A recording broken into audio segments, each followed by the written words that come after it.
Senator, I want to start out talking for a minute, about you and Senator Warren, the people who many consider the two real progressives in this race.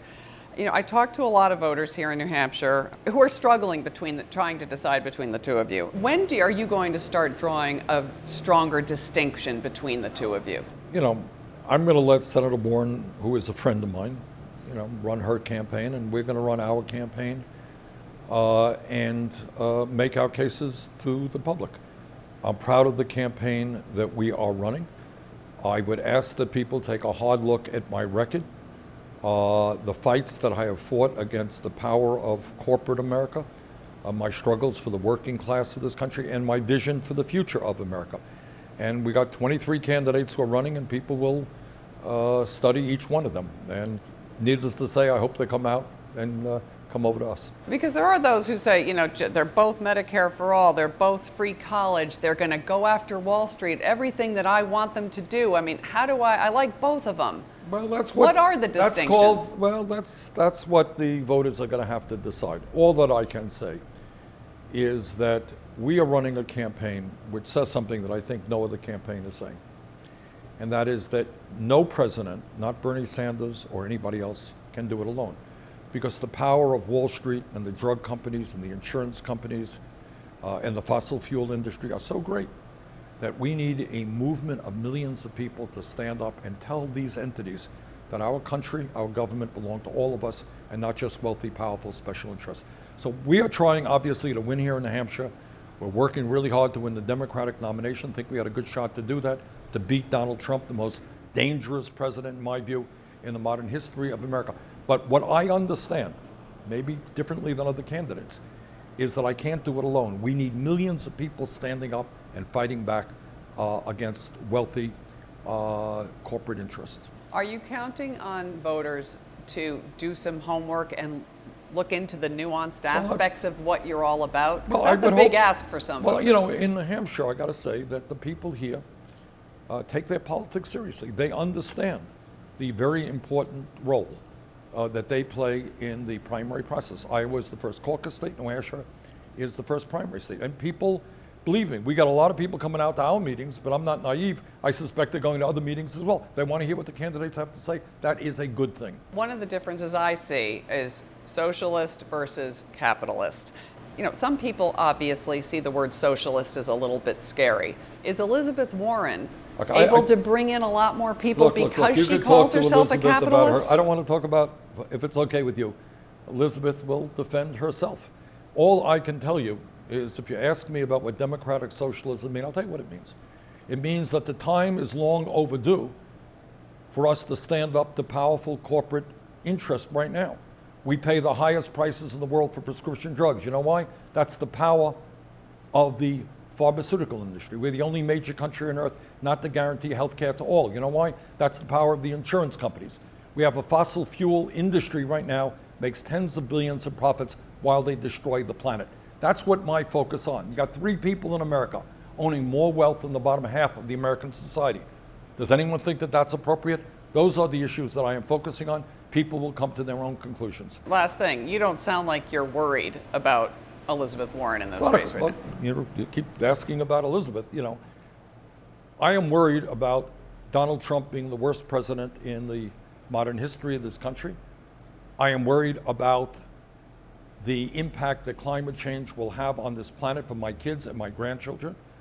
I am worried about an incredibly grotesque level of income and wealth inequality. I am really worried, and that's what I'm going to talk about in a minute, that we are the only major country on earth not to guarantee health care to all people. Those are what my worries are. And we're going to take those concerns to towns all over the state of New Hampshire, and I think that will help us win this election. I mean, you've spent obviously a ton of time here in New Hampshire.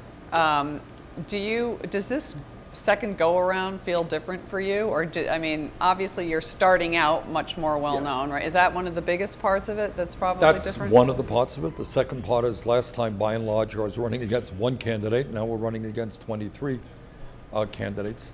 And the other thing is that many of the ideas that I advanced 4 years ago, which seemed so radical and extreme, are now ideas that the American people support, and I'm very proud of that. And many other candidates, more or less, at least give lip service to. So those are the changes that have taken place over the last 4 years. But let me say this, we are going to work as hard as we can here in New Hampshire. We did really well 4 years ago, and we're going to be going to town after town, doing town meeting after town meeting, and taking nothing for granted. But I think we got a good shot to win here again. You've talked a lot for years about a revolution. Is the country ready for a revolution? For a political right now? revolution? Absolutely they are. I mean, as I mentioned a moment ago, we have seen significant changes just in the last 4 years. We've seen more young people get involved in the political process. We have seen growing support for raising the minimum wage to a living wage, $15 an hour. Growing support for Medicare for all. Growing support to make public colleges and universities tuition-free and cancel all student debt. Growing support to understand we have to take on the fossil fuel industry and transform our energy system away from fossil fuel to energy efficiency and sustainable energy. Growing support for more and more people involved in the political process, and I hope that this election will have the largest voter turnout by far that we have ever seen. Medicare for all, one of your signature issues. Yes.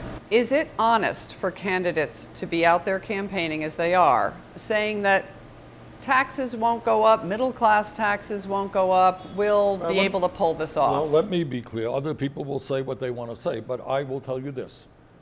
You and the overwhelming majority of the American people will save money under a Medicare for all single-payer system. Why is that?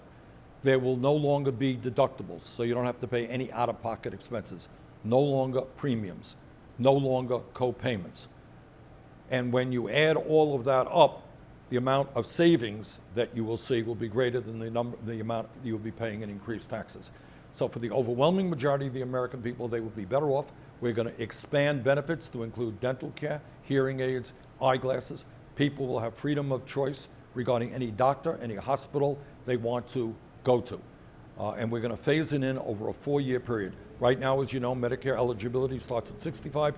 We go down to 55, 45, 35, the whole country. Not very complicated, not difficult to do. So we guarantee health care to all. We end the absurdity of 87 million Americans being uninsured or underinsured, and many, many working class people forced to pay 20, 25% of their limited incomes for health care. Medicare for all is what the American people want. We're going to take on the healthcare industry that made $100 billion in profit last year. $100 billion. Healthcare should not be about making billions of profit. It should be about providing quality care to all. Do you have a philosophy at all that you push, you go as far as you can, knowing you're not going to get all that, but if you get half of it, you're good? That's the way progress happens? Well, yes and no. I mean, I think in terms of Medicare for all, every poll that I have seen recently, when the issue is explained to the American people, they support it. And the bottom line here is that do we have a healthcare system that is designed to make tens of billions of profit for the drug companies and the insurance companies? Or do we do what every other major country does, have a healthcare system designed to provide quality care to all in a cost-effective way? And we have to ask ourselves, why is it that our neighbors to the north, up in Canada, can provide quality care to all, spending half as much per capita on health care as we do? How does that happen? And the answer is they do not have private insurance companies making billions of profits. I want to know how much you consider personality to be important in a presidential race. Often you see your opponents, they're out laughing and they're out chit-chatting, they're talking about their life story. That's not so much who you are. Is that by design? Well, it is who I am. I'm a fairly private person, but I think it's unfair to say, if you follow me around and at the town meetings that we do and other events we do, of course I talk to people. But I do believe that the most important factor, people want to know that their president is going to be honest, keep his or her word, but people want to know what you stand for. And too often, in my view, what media does is focus on personality. So you could have a really nice person, nice guy who's good husband, good father, but he wants to cut Social Security, Medicare, and Medicaid and give huge tax breaks to the very rich. Should we take that into consideration? Or is it just that he's a nice guy? So I think you got to really, what's most important is focus on what candidates are standing for, what their record is. And I am proud that I have a lifetime record of standing up for the working class of this country, taking on powerful special interests after powerful special interests. So you don't necessarily buy into the who do you want to have a beer with theory? I think it's fine. People want, if the person who becomes president is going to be on TV every night, and people do not want to, oh God, I can't stand that person. Yeah, of course you have to be warm and personable. But I think what's most important, people want to know, am I going to be able to afford health care? What are we going to do about climate change? What are we going to do about gun violence in America? So I think, of course, you want somebody who is personable, but you also have to have a president who actually stands for something, stands with the working people of this country, and is prepared to take on the wealthy and the powerful. Many American companies have opted to ship all jobs overseas, leaving many Americans and immigrants without a source of income. How are you planning to bring back the loyalty from these corporations back to American soil? That's a very good question. As a result of NAFTA and permanent normal trade relations with China, we have lost over 4 million good-paying jobs. Companies have shut down in this country, gone to China, gone to Mexico, gone to Vietnam, other low-wage countries. Meanwhile, these very same companies that throw American workers out on the street, then they line up for federal contracts. Well, I think we have a message for those companies. If you don't treat workers with respect, if you're running a profitable company here and you shut down and you want to go abroad, don't expect to be first in line to get a federal contract. We want to reward those companies, those corporations that treat their workers with respect and with dignity. Why are you the best person to beat Donald Trump? Well, for two reasons. I mean, I think the polling indicates that we're doing really well. It's just the poll out here in New Hampshire, I believe today had me 10 points ahead of him. A national poll the other day had me 8 points ahead of him. Every poll that I have seen in the last year, every single one of them has me beating Donald Trump.